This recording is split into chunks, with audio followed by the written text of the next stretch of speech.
Welcome to the Tough Decisions Network for Entrepreneurs.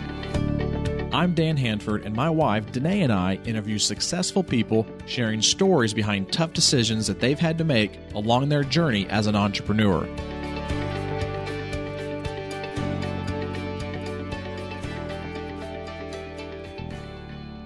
Thanks for tuning in to the Tough Decisions podcast. Today on our show, we have entrepreneur Darryl Lyons. Darryl, thank you for joining us today. Thank you for having me today. I appreciate it. Well, Darryl, I want you to get us started and talk to us a little bit about your background as an entrepreneur and where your current focus is right now. Sure. So I started a company called Pax Financial Group about 12 years ago, and there's about 20 employees now. We started with 3 people, and 3 of us left a big financial services firm, a Fortune 100 firm, to start our own. We wanted to be independent, and so we started it and have grown it again to 20 people. We manage about $300 million, and we really have a good relationship with a national syndicated talk show host named Dave Ramsey. So we do a lot of what Dave Ramsey does on the local level. Well, and I'm sure that, along this journey that you've had some tough decisions to make along the way. And, we want to dive into a couple of those today on this podcast. And I want you to get us started with one that we call a sore thumb tough decision, a decision that kind of sticks out in your mind whenever you think about decisions that you had to make as a team or individually as yourself that did not have that good of an outcome, or maybe a different outcome than you had expected. And some of the lessons you learned through that, because even though it was a tough decision and might have not had the best outcome that you had expected, but you still learned a lot through that. So can you go over that tough decision with us? Yeah. So this was, we're 2018. So this was about 10 years ago, more or less. And we had suffered through some difficult market times, as you recall, and we were investing people's money and really getting zero returns. Some of the returns were negative for a long period of time. So it was really frustrating. So we said we had to do something different. So we started somewhat of a hedge fund, and it was, we hired a guy who had managed a large trust, and we invested in some computer systems, red lights, sell, green lights, buy.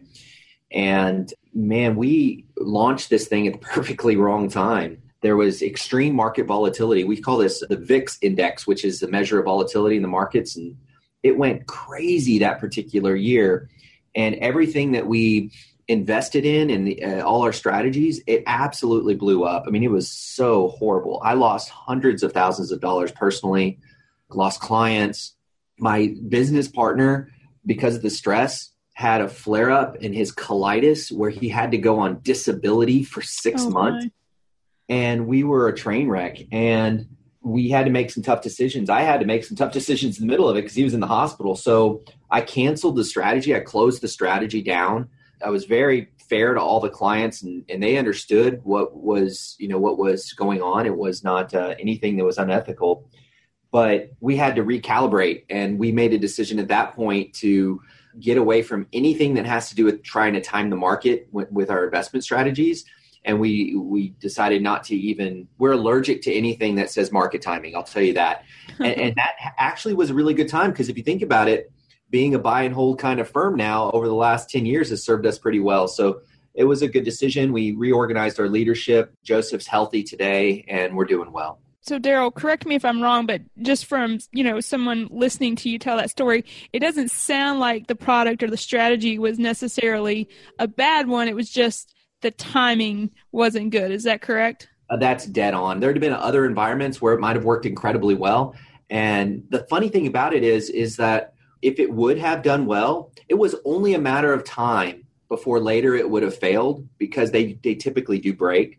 And so I'm actually kind of thankful to the extent that it failed early, not when we had built confidence and put millions in there, like hundreds of millions, and it would have been even worse. Sure. Well, looking back on it, is there, maybe there's not, but maybe there is, a red flag or two that you guys missed going into it? Is there anything like that? Yeah, I think so. I think that there was a few little things here and there that we didn't consider. I would suggest to you that our due diligence on the lead person that we brought over, we overestimated some of his skill sets. And I think going back, if we were to do it again, we would have probably maybe interviewed a few more people to better understand their skill sets, because we missed that one. And so I think our due diligence now on hiring people all together has improved substantially. And I've realized too, I'm really bad at hiring people because I always see the best in them. So now today I don't even hire people. Everyone hires for me. Can you talk about maybe some of those things that you do during that due diligence when you're hiring somebody? Yeah, and we just keep getting better at this stuff. One of the things that we're doing now is we ask people to send us a video interview to tell us why they should work here. And because we're so technology driven, we don't want people that are fumbling through that. We have people that can embrace technology very early on. And if they can't do that, or if they do it very poorly, and if they have some problems with it, then we recognize very early on that we don't have a technology savvy person that we're interviewing. And so that's just one example. Can you go into a different tough decision? We're going to shift here a little bit. One that had a really good and positive outcome and some of the lessons you learned through that one. Yeah. One I would have never thought of was bringing on other partners. So when I first started, it was Lyons Financial Services. This was like before PACs ever started. And it was me at 100%. And then I brought on partners, and then I kept bringing on partners in different ways that we would structure equity. But today I'm not 100%. I'm now at 41% with 7 other partners. And I think that was actually a really good move because I have a lot of people taking ownership in the roles that they play here. And I'm not in this together. Many people say, well, hey, you're not 100% owner of PACs, but I would suggest to you, I'd rather be a 10% owner of Microsoft than a 100% owner of Joe's Taco Stand down the road. And so I'm very comfortable and I'm very happy that we spread out the equity, because the people that have an equity sleeve in the organization, they behave like owners and they think like owners and they make decisions, and that makes us all better. We've talked about this topic of, sharing and some of the upside or the equity or even just profit sharing. How do you go through the vetting process and the ability to be able to say, okay, I want this person as one of my partners? Yeah, so we usually had kind of a trial run. So we, brought them in as an employee or a 1099 contractor. So sometimes I would have them work with me in a 1099 basis for a year or two. And then we recognized that our values were aligned, the work ethic was aligned, and all the other attributes that are important to have a partner. And then we would have that dialogue. So it was about a 2-year or 3-year dating type of an arrangement. And then we knew that, okay, it's time to figure out how to make it an ownership arrangement. So I wouldn't jump into it quickly, and we certainly didn't either. And when you go through that process of the dating, have you already set that ahead of time when you hired that person, or is that something you kind of have in the back of your mind with the potential of bringing it up 2 or 3 years down the road? Yeah, totally in the back of the mind. Yeah, but today I'm having some conversations where people want to have those conversations on the front end. Hey, how do I get in on the ownership? And so we're reevaluating on, can we create some other avenues? We're developing. In fact, we'll launch that next month called stock appreciation rights. So a kind of a roundabout way to provide some ownership and equity in the organization. So we're always rethinking that. But historically, I've just kept in the back of my mind without being promissory or misleading. And are they, whenever you are, at that stage of offering them that percentage ownership, are they bringing additional capital to the table to actually purchase that? Or is that kind of like a vesting period? Or are they bringing like a book of business with them when they come? Or how does all that work? For us, we've done it with a book of business. So they'll bring a book of business and we'll exchange that book of business for an equity sleeve. Okay. Yeah, that makes sense. Darryl, talk a little bit about some of the strategies that you use when you are facing a tough decision. Yeah, I feel like I'm always facing tough decisions, even the little ones, facing some right in front of me that are very positive opportunities, and just want to make sure I'm wise in those decisions. And so I think one of the tools that I use is I ask a child, a friend, and a sage. So a child is an important person to ask, because if you can't articulate your question in such a way that's simple, you really don't even understand the question. So how are you expecting to get the answer?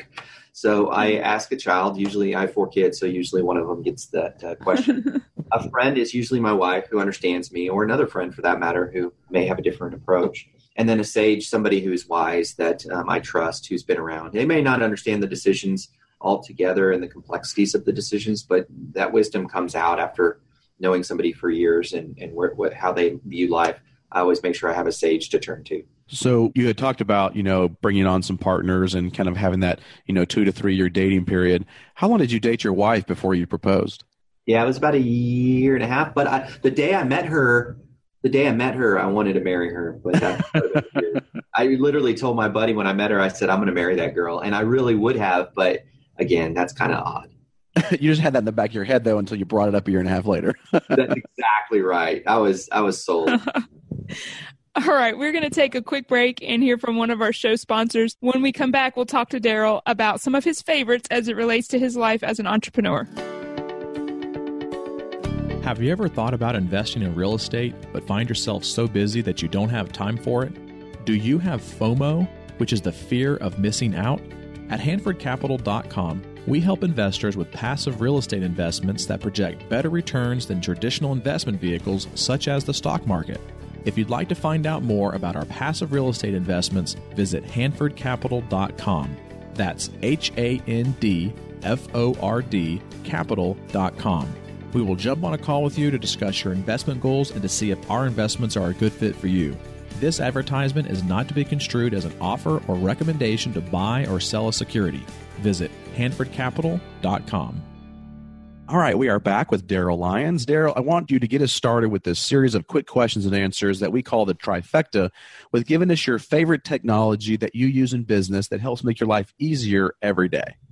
Yeah, I use Salesforce, love Salesforce. I know there's some complexity to it. I have somebody that is very skillful in it, so I'm on the back end implementing and using it, but it is a brilliant technology if you can figure it out. What's your favorite quote that you've heard that has helped you as an entrepreneur?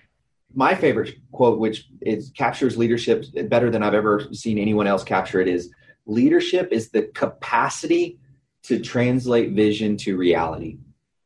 I like that. What's a favorite book that has helped you make better decisions as an entrepreneur? Power Sleep. Once I learned how to actually sleep, I was able to think better. And what is the next thing for you right now on your vision or dream board? I want our organization to be experts in behavioral finance. I want us to help guide people to make more rational, better decisions so they can improve their financial lives and their personal lives. And then how can our listeners reach out to you if they're interested in finding out more about you or your company?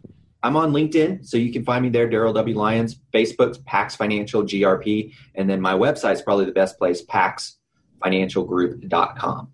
Very good. Well, Darryl, we have enjoyed talking with you today. Thank you for taking some time to share your insights, and we look forward to following you and perhaps having you on another podcast in the future. Thank you for having me. I had fun. Thank you for listening to the Tough Decisions Network. Be sure to visit toughdecisions.net to gain access to show notes for this episode and to join our free weekly entrepreneur email, where we will send you news about the latest technology for your business, inspiring quotes, and the latest books for entrepreneurs. That's toughdecisions.net.